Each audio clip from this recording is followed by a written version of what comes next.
This is Thomas Lyons for Raps on TV. We're here, Haringey Box Cup, the iconic Ali Pali. I'm back in the amateurs. I've come to just win a gold medal, then I'll go back to the forest. Must be youthful every time I see you, Dan. But yeah, all jokes aside, how's training going? Yeah, no, it's going well, man. 5 weeks from today. And yeah, I can't ask for a better camp so far. So yeah, I'm just looking forward to it. Talk to me, big fight announced. Yeah. July on the undercard 20, of Dillian Whyte against Oscar Rivas. Yeah. Charlie Duffield, the opponent. Yeah. Again, a big domestic fight for yourself. Just talk to me how about the fight materialised and how much are you looking forward to fighting? It's like you said, it's a big fight for me. First title, East London versus South London, Arsenal versus West Ham. So yeah, I think I was mandated the number one challenger for the southern area, which was held by Sterling. Yeah. And then he vacated because he was fighting for a British eliminator. Yeah. So I think MTK, big up MTK for sorting this fight out. I think they were looking for opponents, and Charlie seemed up for it. And yeah, here we are, July 20th, O2, White, Rivas undercard, Sky Sports. I couldn't ask for a better platform. Yeah, I'm just excited, man. I mean, you could probably label this a crossroads fight. You both are kind of at that embryonic stage of your careers. Mm-hmm. Haven't had that maximum exposure yet in terms of, the marquee cards. Exactly. See, Dillian Whyte, he's progressed. He's gone through the WBC rankings. Yeah. Again, a tough fight against Oscar Rivas. Yep. The undercard stacked. So, I mean, Proper. getting maximum exposure. Fire, man. The card is sick.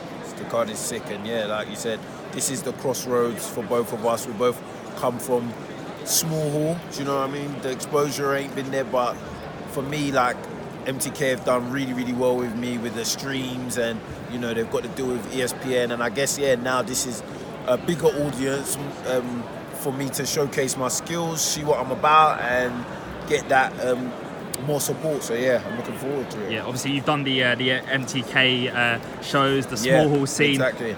Pretty much breeze through that. Yeah. Competitive fights, but learning on the job, Exactly. learning your apprenticeship stage at this stage of your career. Well. Charlie Duffield, another credible opponent. Very credible. Just talk to me a little bit about what you've seen of him, without giving too much away, obviously the game plan, but what you see in him that you'll exploit on July the 13th. Well, I remember Charlie from the amateurs.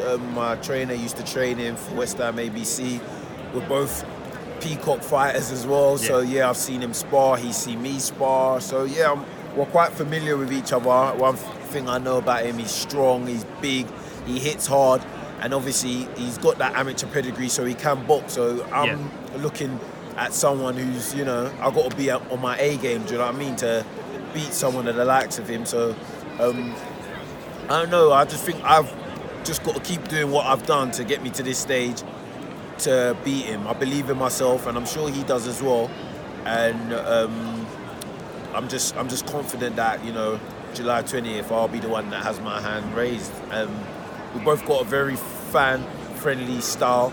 He comes forward, I come forward. So it's just gonna be me. I envision it being something like a Hagler-Minter fight. Yeah. So if you don't know about that fight, go watch it. Hagler versus Minter. That's the kind of fight it's going to be. Yeah, I mean, every time we talk, it seems that the MTK banner's consistently broadening, getting new fighters under their belt. How integral has MTK been forward in your career, taking it to that next level? They've been everything. When I first went to MTK, big up and shout out to Lee Eaton. When I first went to them, I told them my plans, they told me theirs, and to be honest, they've stuck with everything they said they would do.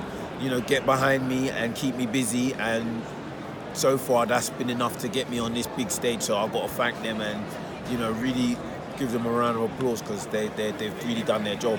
Yeah, just bringing it back to the domestic scene. Yeah, again, a lot of competitive fights out there. Yeah. Next weekend, York Hall, got Craig Spider Richards, final eliminator for the British title against Andre Sterling. Again, two fighters that you're familiar with, potential fights down the line. Possibly. Obviously, without overlooking Charlie Duffield on July 20th, must be a positive time for yourself. Yeah, no, definitely. Ahead. But like you said, it's one step at a time. The only thing I see in front of me is Charlie Duffield, but coming onto that fight, that's a very, very good fight.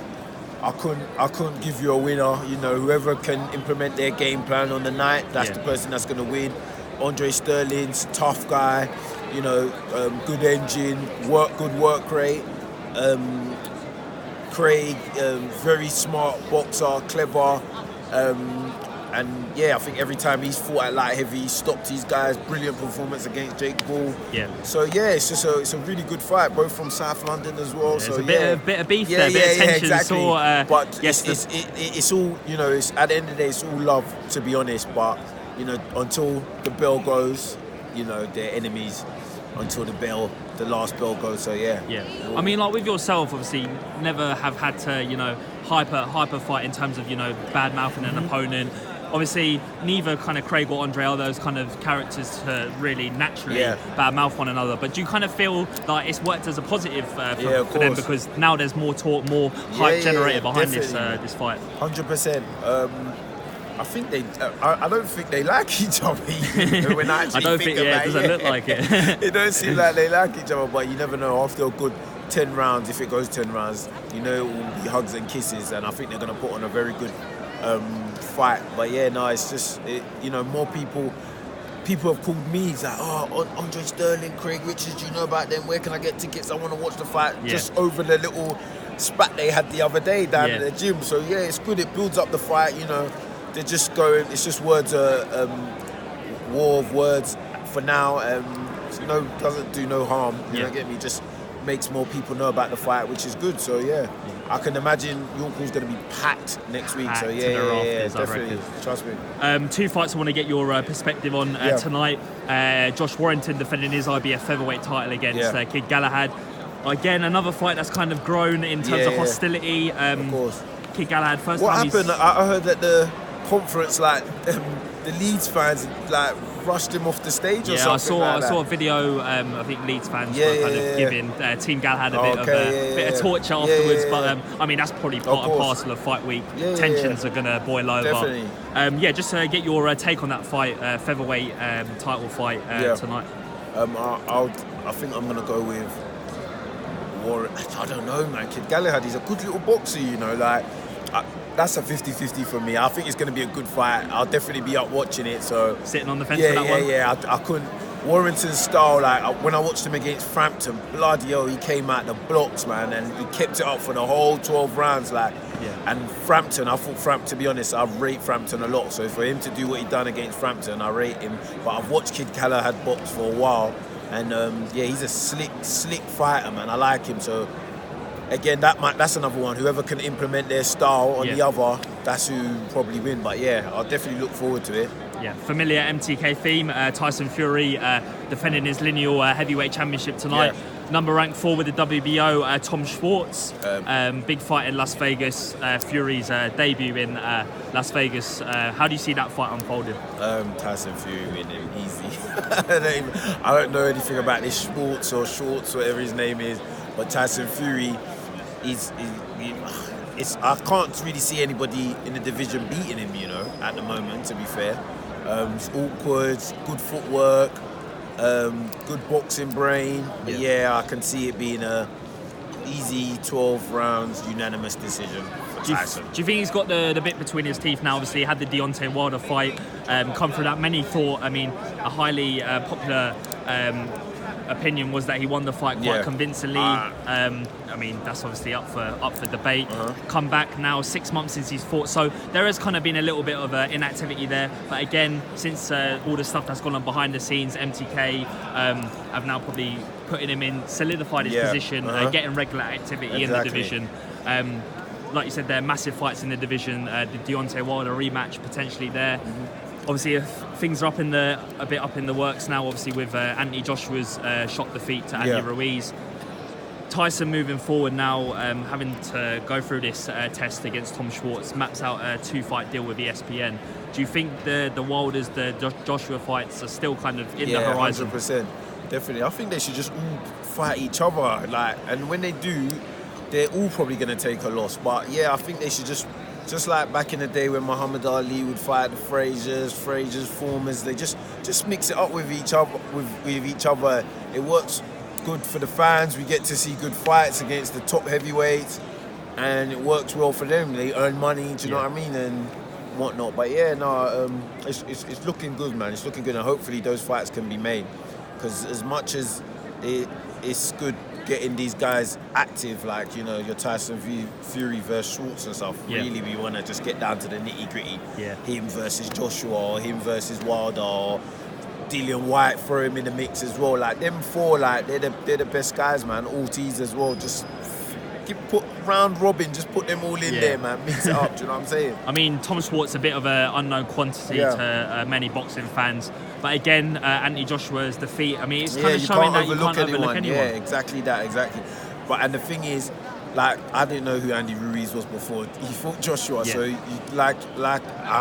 it's easy for me to say, I expect Tyson to win and it's going to be an easy fight, but I don't really know much about Schwartz, so Tyson Fury's just obviously got to stay focused and get the job done and whatnot. So we don't want another upset happening again.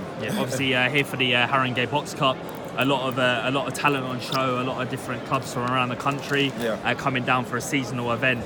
What brings you down here today? I got a couple old amateur friends that still amateur, and just come to support them. My local club, Double Jabs, just down the road from me, come to support them. My club that I used to box for, Essex University, they got a couple boxers, come and watch them. And I got a lot of memories around from this place, man. I boxed in this like about 4 or 5 times, won gold medals and stuff like that. So it's always nice to bring it down a notch and come back to where you came from, and just, you know, see everyone.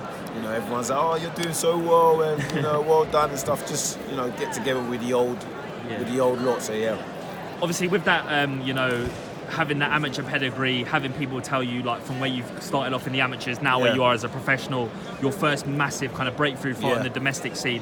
How difficult is it for you to kind of remain level-headed when you hear so much, like, positive feedback? I mean, every time we see you, people are swarming you for photos, for just even words of advice. So, I mean, how do you try and maintain that in fight week around camp? Do you know what? I maintain it by knowing if I don't train and I don't stay humble, I'll get knocked the fuck out. Simple as that. It's not even difficult for me. I never get too big-headed, man, because to me, I don't even think like I've done anything yet. But obviously, to others, like, it might be an inspiration, or from where they've seen me prior to where I'm heading towards, they think, oh wow, like, he's doing really well. But I've still got a long way to go, still grafting. And that's what keeps me level-headed, knowing that I still got shit to achieve. And do you know what I mean? As good as it is that I'm fighting on such a great platform next month, but it goes beyond that. So that's just the first hurdle, and I've got to get past that. And it's not even an easy hurdle that I've got to overcome. So I mean, God willing, obviously, in your opinion, coming through the fight on July 20th, would the next logical step kind of be aiming towards a British, maybe an English title shot by the end of the year? I guess so. But for now, I'll let MTK deal with all that. For me, all I've got focused in my mind is Charlie Duffield, Southern area. Ain't looking past that. Once that fight's out of the way, then I'll discuss all other stuff. So Dan, always a pleasure to get you on the platform. Appreciate you giving us some time again. Best of luck with the rest of camp. I know we're probably out 4 weeks out, 5 weeks out. Today, So still got a long way. It's drawing closer. It is going quick, man. So for those that want to get a bit of spotlight on the fight, some tickets, do you want to shout out please, any? Please just hit up my website, danazeez.co.uk. I'm selling tickets on there, or just hit me up on Instagram, DM me. I still got a few tickets available. Any sponsors, hit me up. It's going to be on Sky Sports. So it's a great way to get your business or company, whatever, out there. And just big up to MTK, big up my trainer Brian O'Shaughnessy, and everybody that's supporting me. So, we'll be there on the night. Expect fireworks. And big up VIP security services and Elysian. I forgot the name. This is what I don't like doing this. Big up Dr. Richard Etok. So Top man, Dad. Cheers, man. Thank you. Appreciate it.